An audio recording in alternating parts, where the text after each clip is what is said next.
I've always loved the Zelda franchise, and when I was a kid, I became fascinated with the 3-Heart Challenge in particular. To me, it seemed like the most prestigious thing a Zelda fan could accomplish, and I dreamed of completing a 3-Heart Challenge for every single game in the series. Yeah, I didn't have a whole lot of friends growing up. Unfortunately, I never managed to accomplish this dream of mine. I made some progress, but I was just too bad at video games and too easily distracted, and I only finished a fraction of the games. But I never forgot, and now I'm going to fulfill this dream, and I'll be cataloging the entire journey both here and on my Twitch channel in a series I'm calling the Zelda Master Challenge. Every Zelda game is different in its own ways though, so rather than simply beating each of them with minimal health, I'm going to be tailoring individual challenges for every game in the series, with a few ground rules that will universally apply. Aside from keeping my max health as low as each game allows, I'll also be avoiding things that effectively accomplish the same thing as increasing your health, like permanent defense upgrades. I'm also not allowed to skip over any dungeons in any of the games. This is because I want to have to clear every major obstacle in each game. It would be a little bit silly to wrong warp straight to the credits and then say I beat a game with 3 hearts. And lastly, no modding or cheating, even to make the game harder. Glitches are permitted, but they may be banned on a case-by-case basis depending on the game. I also will not be playing these games in release order because then I'd be starting with the 2 hardest ones. I'll be going through the series arbitrarily based on whatever I feel like playing next. And what I felt like starting with was my favorite Zelda game, Majora's Mask. I chose the Nintendo Switch Online version, a decision which surely won't have repercussions down the line. The rules of the Majora's Mask run are pretty simple. Aside from the main 3 I just described, I also skipped over most of the masks, avoided gear upgrades like the Gilded Sword and increases to consumable capacity, and I only collected 1 bottle which I was only allowed to use for game progression purposes. In addition to those main rules, I also banned the inverted Song of Time and challenged myself to complete the game with 5 or fewer uses of the standard Song of Time, just to create a little time pressure. That just about covers all the rules, so now we can get the challenge started. As you may have expected, nothing particularly interesting happens in the first cycle, as is usually the case in Majora's Mask playthroughs. At the end of the first cycle, I played the Song of Time for the first time and collected the Deku Mask. Earlier I said I skipped over most of the masks, and to elaborate on that, I had to collect the Deku, Goron, and Zora transformation masks, because skipping them requires breaking the game a bit more than I was willing to for this playthrough. Every other mask can be skipped through either vanilla means or glitches. Now that I've entered Cycle 2, the game opens up, but the run stayed pretty standard for a bit longer. After making sure to hit the owl statue in Clocktown, I Deku spun my way through the southern swamp to learn the Sonata of Awakening and reach Woodfall Temple as quickly as possible. Since most players tend to arrive in Woodfall with 3 to 4 hearts and few if any useful masks, things here weren't really any different from a casual playthrough. I quickly raced through the temple and defeated Adolwa at around 11 AM on the second day. There was still a lot of time left in the cycle at this point, so I used the Song of Soaring to warp back to Clocktown, abandoning the Deku Princess and the monkeys to their fates. In Clocktown, I bought a bomb bag and then headed north to Snowhead in order to open up access to the Snowhead Temple. To open the Snowhead Temple, you have to collect the Lens of Truth from the Goron village, play the Song of Healing for Darmani's spirit to get the Goron mask, and then learn the Goron's lullaby from the Goron Elder and his son. This all went smoothly for the most part, though since I arrived on day 2, the Goron who normally opens the door to the shrine was missing, requiring me to make an unplanned extra detour before I could learn the first lullaby part. Not a significant setback by any means, though. Once I got all that done and learned the full lullaby, I headed to Snowhead Temple and activated the owl statue at 1 AM on the second day. Next, rather than proceeding into Snowhead Temple, I warped back to Clocktown and headed west towards Great Bay. Ordinarily, the game doesn't expect you to be able to access Great Bay without using Epona to jump this fence, and getting Epona requires you to complete Snowhead Temple at least up to the fire arrows so you can get Powder Keg certification from Medigoron. But you can also use a bomb and a well-timed hop as a Goron to damage boost over the fence and get in here early. I grabbed my third and final mask and then swam over to the Pirate's Fortress. There was nowhere near enough time left in the cycle to complete the Zora Egg quest at this point, but I infiltrated the fortress anyway so I could grab the hookshot and save myself some time later. I also made sure to activate both of the Great Bay Owl statues before playing the Song of Time for the second time and proceeding into the third cycle. Everything was going exactly to plan at this point. I got everything done that I wanted to in the first cycle, and with a little bit of time to spare even. Unfortunately, things would not continue to proceed this smoothly, and this is when it all started to fall apart. I started the third cycle by immediately returning to Great Bay to collect the Zora eggs. I chose to collect them now because I wasn't certain of how long it would take with only one bottle, and I didn't want to risk doing them at the end of a cycle and running out of time if I underestimated. Much like the Gerudo Fortress in Ocarina of Time, the Pirate's Fortress is a stealth mission. First, you need to get past the patrol boats in this entry area, which is easily accomplished by swimming under them as a Zora. You can then hookshot into the fortress proper from here to skip the basement section you have to go through on your first trip. Inside the fortress, there are 4 eggs that are all in different rooms. The first one is in the room with the hookshot and is completely free, but the other 3 are all guarded by Gerudo elites, who I just struggled to kill. They block constantly, and it makes me impatient, and I just start swinging, and it doesn't end well. I later remembered that Zora Link's electric barrier stuns them, and they are completely trivialized by it. And I also could have brought Deku Nuts for the same purpose if I had thought ahead. But I didn't think ahead, and I didn't think of Zora Link's barrier either. If you're not trivializing the elites by stunning them, they'll throw you out of the fortress if they get you down to 1 heart. Since I only had 3 total hearts, the margin for error was actually pretty slim here, and I had to beat 3 of these elites. And you also have to sneak past regular guards along the way every time. In a normal run, you can wear the stone mask to hide your presence, but the best I could do here was briefly stun the guards with arrows. I got caught a couple times by the normal guards, but the elites are what really kicked my ass. It was embarrassing, and the clock kept ticking every time I failed, piling on more pressure. And since I only had 1 bottle, every time I collected an egg, I had to leave to drop it off in the lab and then re-infiltrate the fortress to find the next one. The back and forth was expected, but the combat struggles were not, and I spent a good while longer here than I expected to. Thankfully, the last 3 eggs aren't located in the fortress, so once I got my 4th one, I was free to swim out to Pinnacle Rock and pretend none of that ever happened. Pinnacle Rock is the Majora's Mask equivalent to Ocarina of Time's Haunted Wasteland. There's a wide open space, and you have to follow a very specific route or else you void out and return to the start of the area. Typically, you would take a pictograph of a Gerudo and give it to this lonely man on the beach in exchange for a seahorse that knows the path through the invisible maze who will guide you safely across. This isn't necessary though, and in fact, crossing the bay to Pinnacle Rock without the seahorse is trivial. There's a bunch of signs scattered around that point you in random misleading directions, and you can use those as easy landmarks to remember the correct path. Once at Pinnacle Rock, you just need to kill 3 specific eels with the Zora barrier to get the last 3 eggs. Since I only had 1 bottle, I had to cross the bay again every time, but that's way less tedious than sneaking into the Pirate's Fortress 4 times in a row. After putting the 7th egg in the tank, I learned the New Wave Bossa Nova and was finally done at Great Bay for the time being. It took a lot longer than I had planned though, and at this point I had to make a choice. I originally intended to get 2 more things done this cycle, Snowhead Temple and opening the owl statue in Ikana Canyon. The egg collection took so long though, that I only had time for 1. I decided I'd head out to Ikana to open the owl statue. Ikana is another location you're expected to have Epona to enter. Goron bomb jumps can get you over the fences just fine, but it is harder here than in Great Bay thanks to these terrible rats who respawn every 5 seconds. It's still not too bad though. On the other side of the fences is a robed man sitting on a cliff. Ordinarily, you would need to collect the Garo's mask in a horse race with the Gorman brothers and then speak to this man while wearing it, which will prompt him to spawn a hookshot target for you.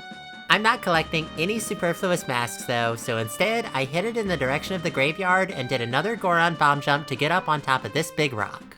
Once up here, you need to use a bomb to activate the Infinite Sword Glitch, or ISG. ISG is activated by using the comically broken crouching stab attack and interrupting the animation by interacting with an object, like lifting a bomb or reading a sign. If timed properly, the hitbox of your sword remains active infinitely, hence the name. And this also has a side effect of preventing you from falling, because the game doesn't let you go over an edge while you're swinging your sword, presumably to prevent frustration when fighting enemies near a cliff. And you can abuse this to do another trick called hovering. If ISG is active and you shield damage in midair, ISG stops you from falling and the game behaves as if you've landed on solid ground. By repeatedly backflipping and shielding damage, you can gain the necessary height and distance to cross large gaps. This works with any damage source, but in this case I used bombs, which are commonly used to perform hovers due to their easy accessibility. This might all sound difficult and complicated, but if I'm being honest with you, ISG is not very hard to activate, and the timing on bomb hovers has a lot of leeway in Majora's Mask. I only needed to cross this short distance, and I was feeling confident I'd get up to the Ikana Owl statue with time to spare, maybe even enough time to get some more things done this cycle. And then I choked. Hard. I don't know if I was still tilted from the egg fiasco, or if I was feeling pressured by the clock or what. Maybe I was just rattled by the real bombchu that climbed up the cliff and blew me up where I didn't think they could see me. Whatever the cause was, I just couldn't do it, no matter how many times I tried. I failed hover after hover, backflipping too early and falling out of the explosion radius, or too late and taking the explosion to the face instead of shielding it.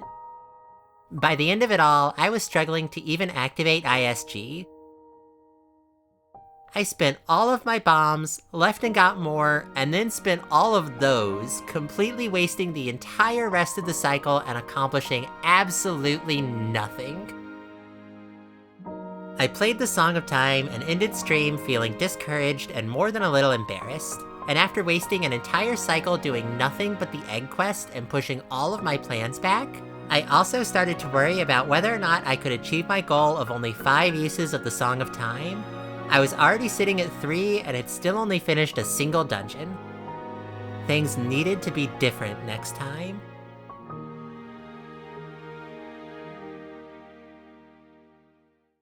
So I came back 2 days later with a plan.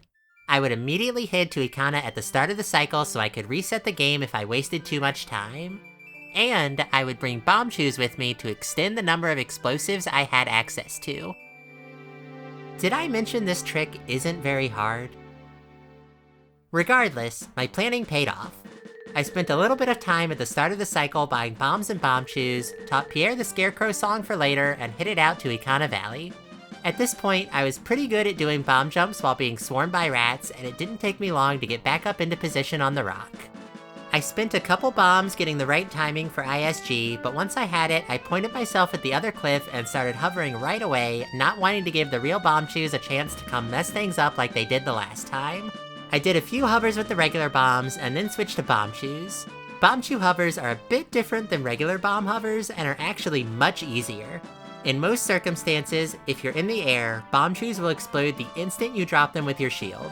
So rather than pulling the bomb and timing the backflip with its explosion, you instead backflip first and then pull the bombchu out and hit R to immediately shield it and enter a hover.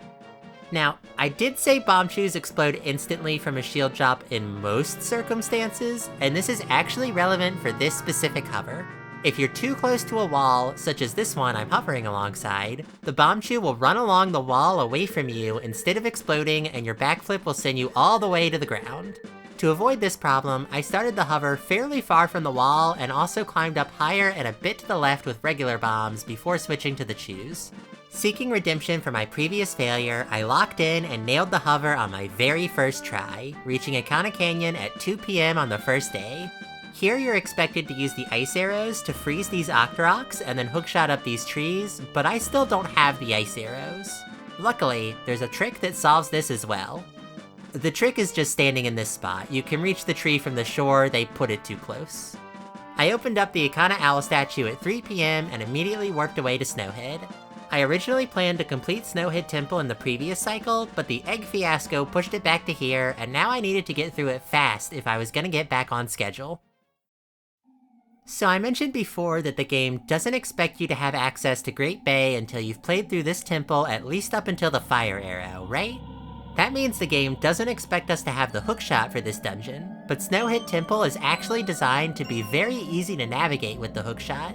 This is because Majora's Mask encourages revisiting and replaying dungeons later in the game.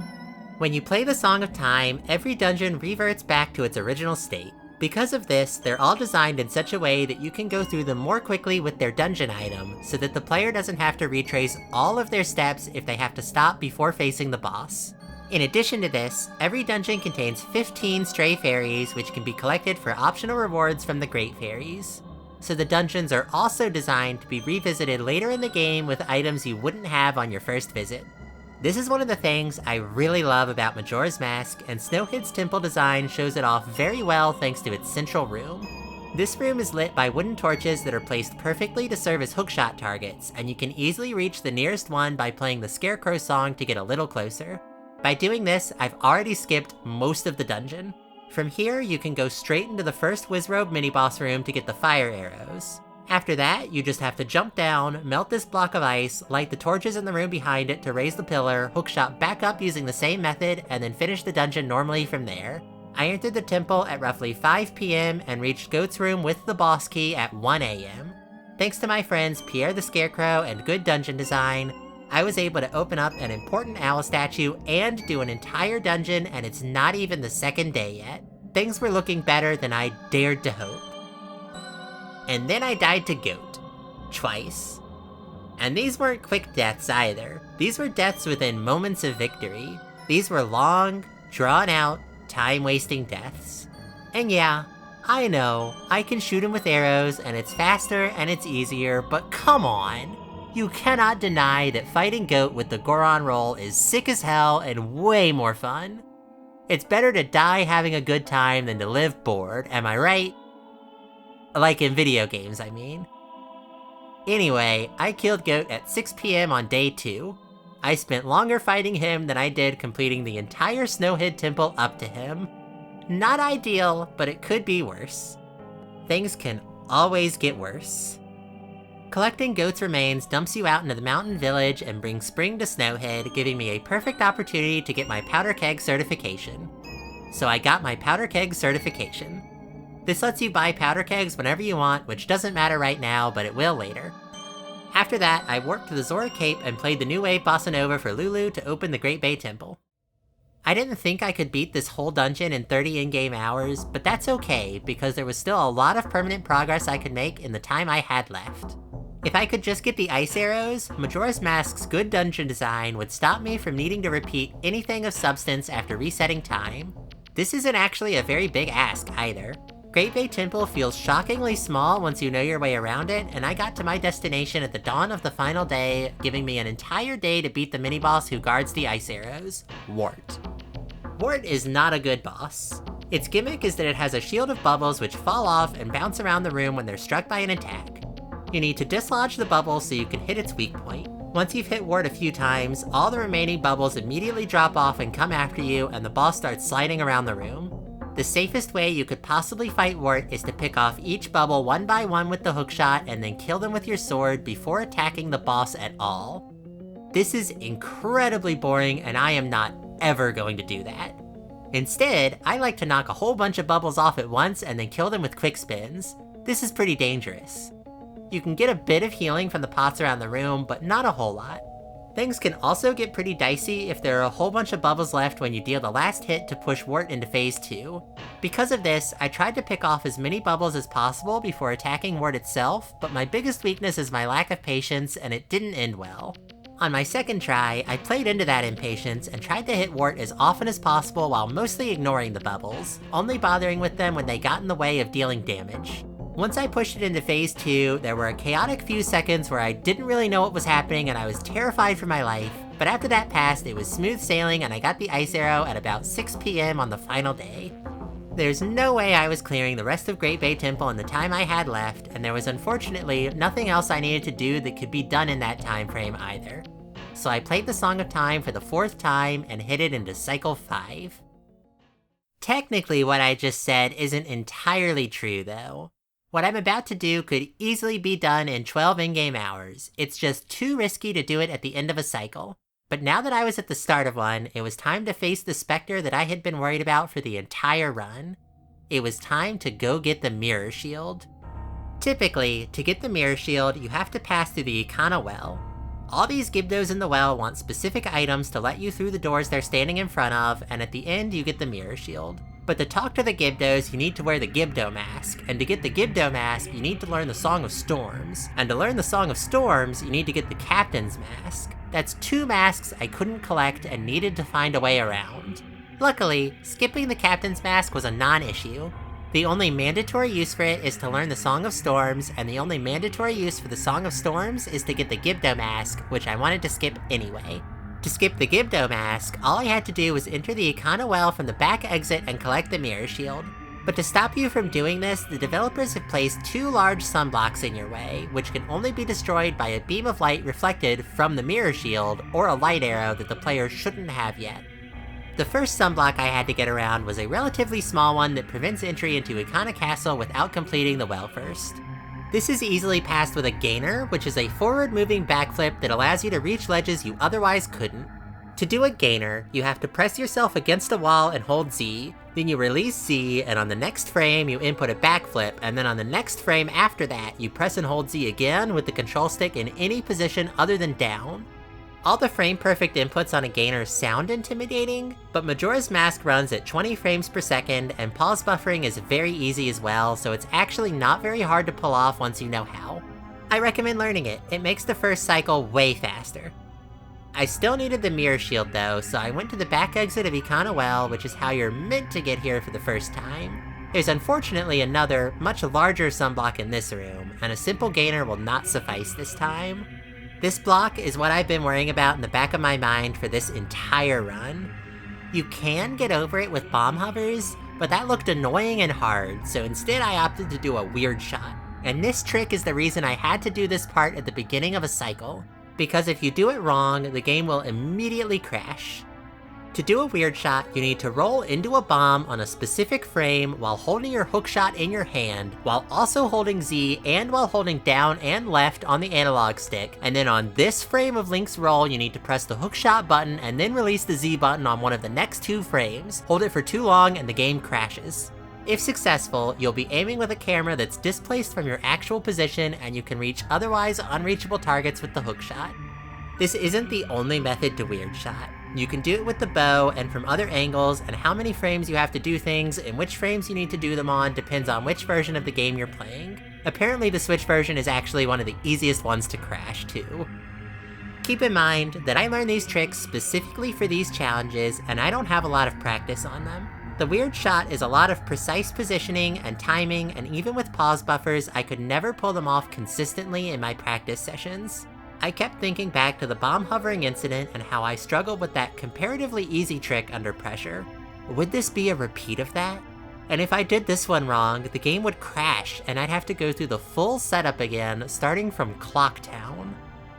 I approached the sunblock with 20 bombs, figuring that in 20 attempts, I'd probably crash the game at least once and have to start the cycle over again.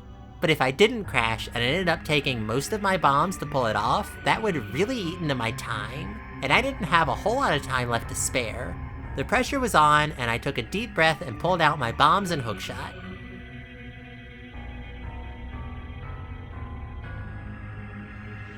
And I got it on the second try. After acing this comparatively harder trick, I felt like I was now truly redeemed for the hovering incident. Once you're in here, lighting these torches with fire arrows is all it takes to make the mirror shield appear. I could have proceeded to complete Ikana Castle at this point, but I decided finishing the Great Bay Temple was a higher priority, so I hit it there first. Since I got the ice arrows in advance, all I had to do was collect the boss key and solve the dungeon's main puzzle to turn on all the pipes and reverse the direction of the water's flow. There's a mini-boss guarding the boss key, but he's a lot easier and quicker to fight than Wart, so he wasn't really a very remarkable encounter, aside from this weird thing happening that almost killed me. I already know the solutions to all the puzzles, so I swam through the temple at a brisk pace, arriving at the boss door at 9 AM on the second day. Which is good news, because I was worried this might take a while. I would consider Georg to be easily one of the hardest bosses in this game. Definitely harder than Goat, who killed me twice in long, drawn-out encounters. To damage Georg, you need to stun him and then jump into the water and attack him as a Zora. Being in the water with Georg is incredibly dangerous though, and you want to avoid it as much as possible, because his bite attack does 2 full hearts of damage. Ideally, you just dive in to deal damage and then immediately jump back out. But this is easier said than done, because Georg moves fast and charges right at you without much hesitation. And if you bonk your head trying to jump out, he will catch you. I fought him by stunning him with arrows from the platform, then using Zora Link's electric barrier to do damage before immediately turning around and dolphin jumping straight out of the water and onto the ground.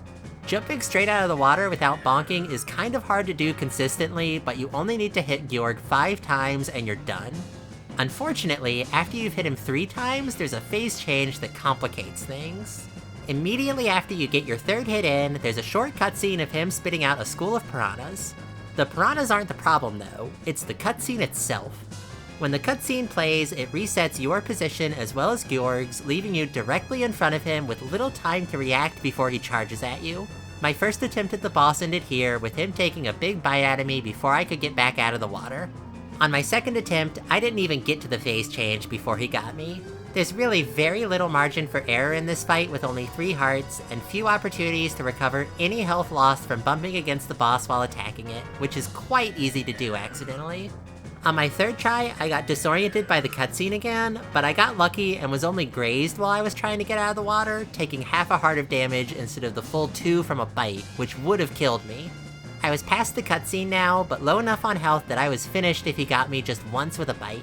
I considered going after the piranhas, which do drop hearts if you kill them, but in my experience, shifting focus to them just gets you eaten by Georg, so I decided to keep going with the health I had left. The first hit went well, and I got back to the platform without incident. At this point, I lost track of him and was expecting him to jump out of the water to try and sweep me off the platform, so I moved to the side to avoid it. He wasn't going for a jump though, he was ramming the platform to try and knock me into the water, and since I had just moved to the side, he succeeded. Thankfully, he was on the opposite side of the room from where I fell in, so I was able to climb back out just before he got me. I stunned him one more time and jumped in to deliver the killing blow at 6 PM on the 2nd day. This was so much faster than I expected Great Bay Temple to take. I underestimated just how much time I would save by collecting the ice arrows in advance, and I overestimated just how much trouble Georg would give me. I also dramatically overestimated how long the weird shot would take, so 36 hours of game time is a lot more than I expected to have left at this point. Determined to make the best use of the time I had, I headed straight to Ikana Castle. Ikana Castle is a mini dungeon you have to complete to gain access to the Stone Tower Temple. The dungeon itself is pretty simple, but I did come across this wall of redids that I wasn't really sure of the best way to get around. They don't attack you if you're wearing the Gibdo mask, so I usually just walk past them, but when I tried that without the mask, they stunlocked me and killed me without really ever giving me a chance to fight back.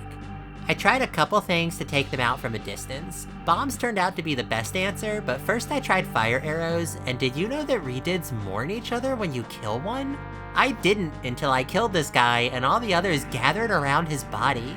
I never liked redids growing up, and this just makes them even creepier to me. But I digress. The rest of the castle continues without incident until the boss fight, which is a fight with 2 Stalfos followed by a bigger, stronger Stalfos with a couple extra tricks. The Zora barrier works wonders on these guys, and since I remembered it exists this time, I was able to use it to take out the first 2 enemies with no problem. But I did fail to account for the fact that the patches of sunlight are in different positions depending on the time of day. I downed them both near the far wall, and since I was here in the morning, I couldn't reach their bodies with the beam of light necessary to finish them off, requiring me to kill both of them a couple times each and eating through my magic meter. Once you defeat the 2 lackeys, Egos Duikana comes out. His larger size actually makes it easier to slip under his attacks and poke him around his shield though, and fighting him was no problem even with my magic meter completely bottomed out. I was able to learn the Elegy of Emptiness and proceeded to the Stone Tower Temple with lots of time left in the day. I honestly forgot how to climb the Stone Tower, and I had to solve the puzzles as I went, but I managed to make my way up to the top and activate the owl statue around 11 PM on the final day. I certainly couldn't make any permanent progress in the temple itself in only 7 hours though, so I played the Song of Time for the 5th and final time and proceeded into the 6th and final cycle. As I started the cycle, I felt pretty confident that the timer would be a non-issue going forward. The Stone Tower is rather long, and the boss fight is fairly difficult with the tools I have, but all I have to do is get that one dungeon and boss done before the moon crashes and I'm home free, because the timer stops once you reach the final area of the game. I fumbled pretty badly in this run, and the boss fights in particular tend to eat a lot of time for me, but surely even I could pull this off. The dungeon was quick and easy with no hiccups at any point. The Gara Master is a fun fight, but he's not hard. You just side hop if he charges at you and roll if he disappears and you'll never get hit. The other mini-boss, Gomez, is a slightly different story though. I honestly don't know how to fight this guy correctly. You have to shoot him with a light arrow to disperse the bats that cover his weak spot, and then either shoot him again or attack with your sword. I didn't know you could hurt him with your sword until writing this script, so maybe that's more reliable, but I was using a second light arrow to damage him, and sometimes he'd block it, and other times he wouldn't, and it felt very arbitrary. I just couldn't find any consistent timing to ensure the second shot would actually connect. The pots around the room have hearts in them, and the bats he sends at you drop arrows and magic and are easily dealt with using either quick spins or the Zora barrier, so supplies were not an issue. I just kinda bumbled my way through this boss on my first try without ever learning the right way to fight him. But like I said before, the Stone Tower Temple is a long dungeon. I went directly there as soon as the cycle began, I knew the solutions to all the puzzles, and I beat both mini-bosses on my first try. Despite how smoothly everything went, it was still 1 PM on the second day when I arrived at the boss fight, Twin Mold. Twin Mold is an interesting boss. It's not a terribly fun boss, but it's interesting. There are 2 main methods to fight Twin Mold: from a distance with arrows, or by using the Stone Tower Temple's second dungeon item, the Giant's Mask. The Giant's Mask can only be used in Twin Mold's boss room, and it makes you huge at the price of constantly draining your magic. In this form, you can easily defeat Twin Mold using your sword, and they feel more like 2 regular enemies than a boss fight. But of course, we walked right past the chest with the Giant's Mask in it without opening it up, so we have to fight Twin Mold with arrows. This is hard. The blue Twin Mold is weak to fire arrows, and the red Twin Mold is weak to ice arrows, and each of them go down after 3 of the appropriate elemental arrows and 1 normal arrow. This means if you're a good shot, you can easily kill both of them within the constraints of a small magic meter. You have to be a really good shot though. Their weak spots are their tails, which are constantly in motion and often very, very far away from you. And it's not easy to keep up with both of the bosses the entire time you're lining up a shot either, so you'll often get hit out of first person while taking an entire heart of damage in the process, or your shot on one boss will get blocked by the other. And to top it all off, this is what the Tails hitbox looks like. What the hell is this, Nintendo? You didn't even try! So yeah, if you aren't that good of a shot, you'll probably run out of magic and potentially arrows as well. If you need to resupply, you need to go out into the desert to try and lure the boss into smashing through one of the pieces of ruin around the map. Now, I say lure, but it's really more like politely requesting that the boss please help you kill it, because there's no real reliable way to get them to hit the objects. You just have to pray it happens before one of them decides to come out of the sand directly beneath your feet with no warning.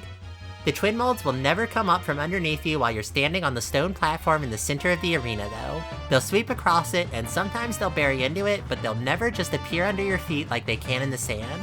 You never want to leave the safety of this platform if you can help it, so ideally you just don't miss enough shots to run out of arrows.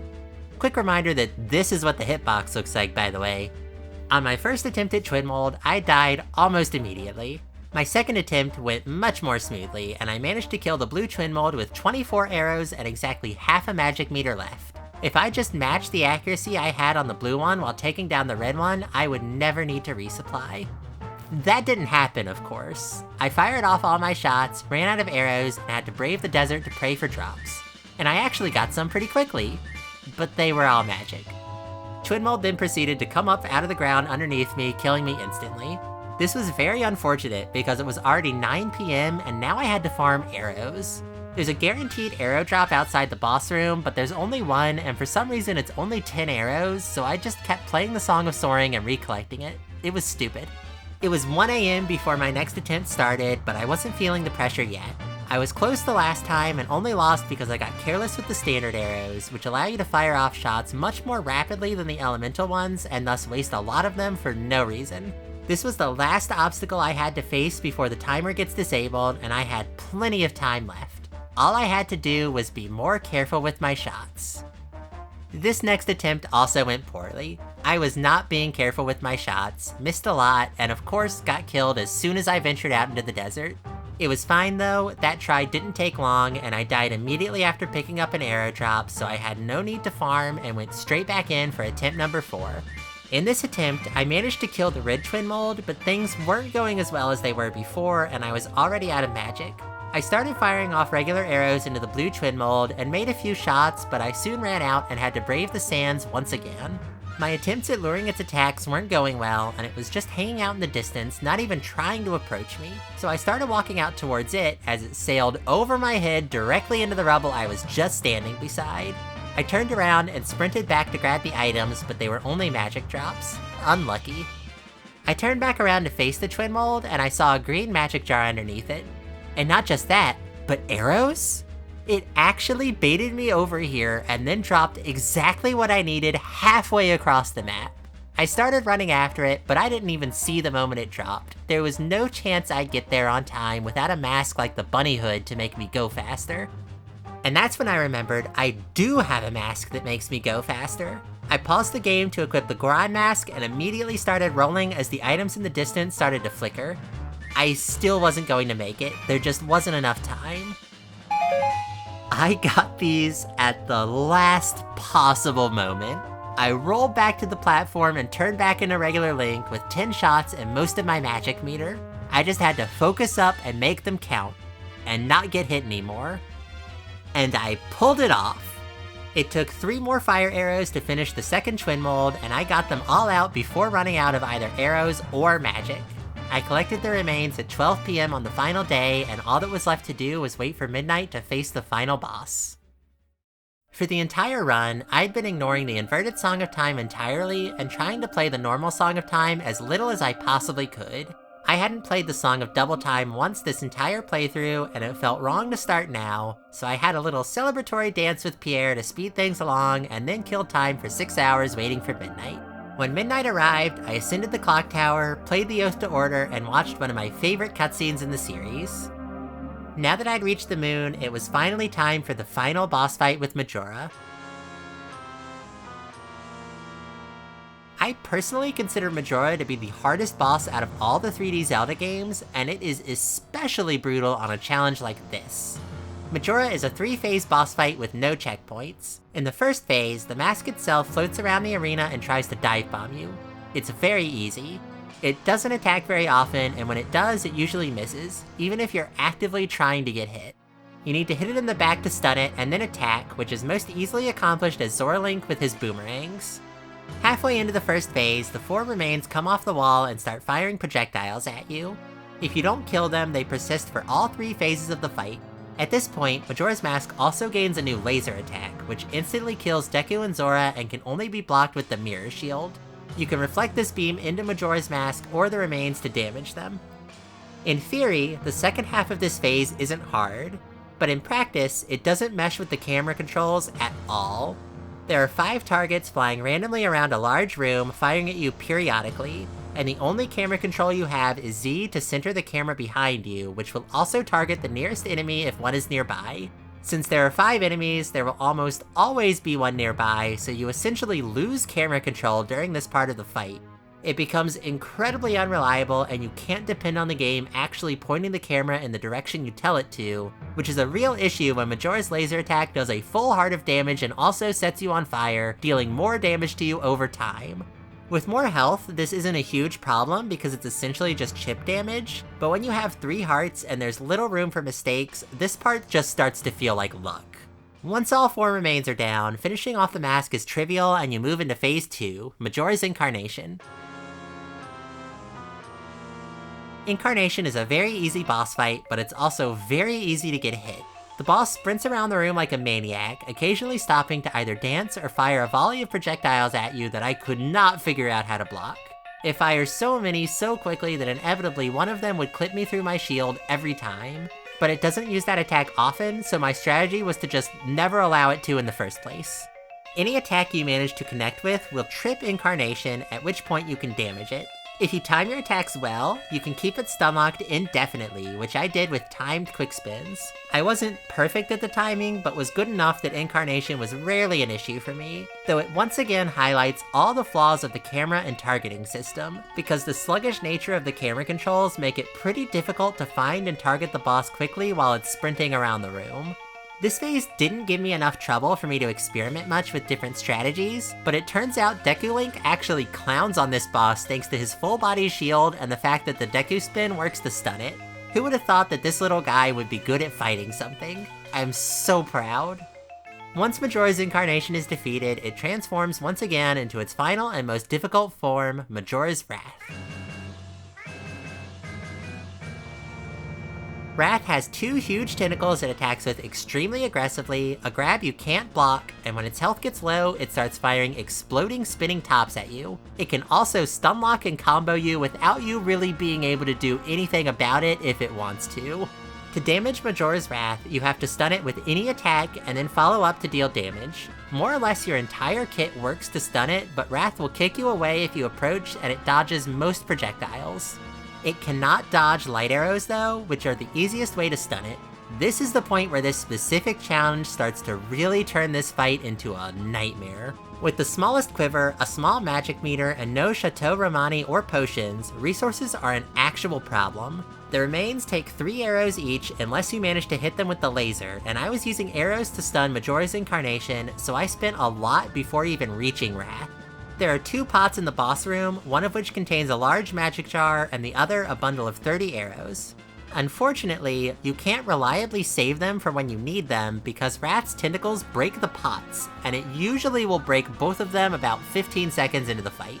And then when you die, there's no way to refill your supplies at all other than those 2 pots in the boss room. But with such low maximums, I wanted them available for the fight itself, so I had to go into the fight, break the pots, then die on purpose, which takes a very long time because the first phase is not remotely aggressive. I actually found it faster to damage it 3 times to spawn the remains and then let them kill me, just to respawn those 2 pots. But I needed them, because I needed light arrows. Majora just dodges and dodges regular arrows. I needed that magic. This fight was very rough for me. I lacked critical information, and as a result, I got stuck. For a long time. I bashed my head against this boss for hours, getting more and more frustrated every time the camera locked onto the wrong target, every time Wrath broke the pots as soon as the fight started, and every time I died with no supplies and had to collect more. Things were going terribly. After 2.5 hours of grinding, I was frustrated and making mistakes left and right, and I had an attempt that was just not going well. I got hit by one of the remains in phase 1, and I messed up the stun lock in phase 2 and got hit by a volley. In my frustration, I emptied my arrows as well, arriving at Wrath with only 1 heart and a completely empty quiver. There was no shot I was getting through this, but I figured I might as well get some practice in. The grab I didn't know how to deal with would one-shot me, as would contact with any of the tops. I grabbed the arrows from the pot and got to practicing. Majora broke the pot with the magic in it when I had about half my meter left, wasting a lot of its value, but at least my magic wasn't full. I kept fighting, waiting for the moment it used the grab and ended the attempt. But the fight kept going, and it never tried to grab me. I got clipped by the whip once, but that only does half a heart of damage, so I was still alive. The fight went on way longer than I expected it to, but once I ran out of magic, I knew it was over. I tried to stun it with regular arrows, expecting it to just flip out of the way as it usually does. And it didn't. It never once dodged a single one of my regular arrow shots, completely going against everything I thought I knew about this fight. I was under the impression that you could only hit it with a regular arrow while it was in the middle of an attack animation, but this wasn't the case at all. What was going on here? Well, I mentioned earlier that I lacked critical information. During this playthrough, I had a second save file I was doing 100% completion on to refresh myself on boss attack patterns and puzzles and such. And on this file, every single time I tried to hit Majora with a regular arrow, it dodged. Every time. Even when I thought I timed it right. It seemed impossible, so I placed a lot of importance on that pot with the magic jar in it. I considered its survival vital to my success. What I didn't know is that rather than never dodging light arrows specifically, Majora actually will never dodge any arrow fired from the light arrow item slot, which means if you run out of magic power and just fire regular arrows by pressing the light arrow button, it still won't dodge. The regular arrows don't stun for as long as the light arrows do, but you'll hit with every shot. I really wish I knew this at the time because I let a lot of attempts die completely needlessly because of my MP situation. Against all odds, I was still in the fight, At the time, I still didn't know what was going on or why my arrows were all connecting, but I didn't stop to question it. Majora started pulling out the tops, so I knew its health was low and I was close. But that also meant I had a lot more to worry about, with tops bouncing around the room and coming at me from all directions. And that grab attack would still kill me if it came out, because I still didn't know how to counter it. I only managed to interrupt the animation with an arrow once or twice in all my attempts. But I pulled it off. Through sheer luck, Majora never once tried a grab, and I managed to finally secure the kill. The ending played, and the credits rolled, and I had finally completed the Majora's Mask 3 Hearts and 3 Masks challenge. And I even accomplished my secondary goal of doing it in 6 cycles or less without the inverted Song of Time. I love Majora's Mask, and completing this challenge only made me love it more. Of course, I appreciate all the obvious things about the game, the atmosphere, the characters, the writing and the side quests, the usual stuff everyone talks about. But it also provides a level of freedom that most 3D Zelda games prior to 2017 did not, including this game's own 3DS remake. I really can't overstate how much I appreciate that every boss fight has multiple valid approaches and strategies that use a variety of tools from your arsenal. The game doesn't put giant, obvious eyeballs on every boss to highlight their weak point, it doesn't force you to use a single correct strategy while everything else bounces off the enemies harmlessly. It's a traditional style 3D Zelda game where the boss fights are actually straight up fights rather than glorified puzzles. This is a unique thing about Majora's Mask that makes me adore it, and in the context of this challenge run, I really appreciated there being an aspect of choosing the strategy for each boss rather than them solely being execution checks. As painful as it could be to discover more effective strategies after a long struggle on a boss, I love that the game rewards player experimentation by making these less obvious approaches actually work. The camera frustrated me a lot during the final boss, but I can't actually name a single Nintendo 64 game with good camera controls, so I guess I can let that one go. The challenge itself turned out to be a lot more fun than I expected as well. The restrictions on the Song of Time and its variants were kind of a last-minute decision to try to make things a little bit more interesting, and it worked better than I thought it would. In a vanilla playthrough, the time pressure isn't really ever actually there, and planning out time-efficient schedules isn't very necessary, so it was really fun to have to go all around the world out of sequence to fit in as much as I could in each cycle. All in all, I think Majora's Mask was the perfect start to this series. And now that I've completed Majora's Mask, I can mark it off the list, but there's still a lot of games left, so the Zelda Master Challenge is far from over. The next game I'll be tackling is Minish Cap, but after that, things are more up in the air. Tell me which games you want to see next in the comments, because there's a whole lot of them, and to be honest, I don't have much of a plan. And if you're interested in seeing me complete the rest of the series, make sure you subscribe to the channel so you don't miss any videos. If you want to watch the runs live, you can follow my Twitch channel at twitch.tv/hamsterlady. Thank you for joining me on my journey through Termina, all the way to the end. If you enjoyed the video, I would really appreciate a quick press of the like button. It costs nothing, and it really does help small channels like mine grow. That's it for now though, so I'll see you all next time with Minish Cap. Take care everybody.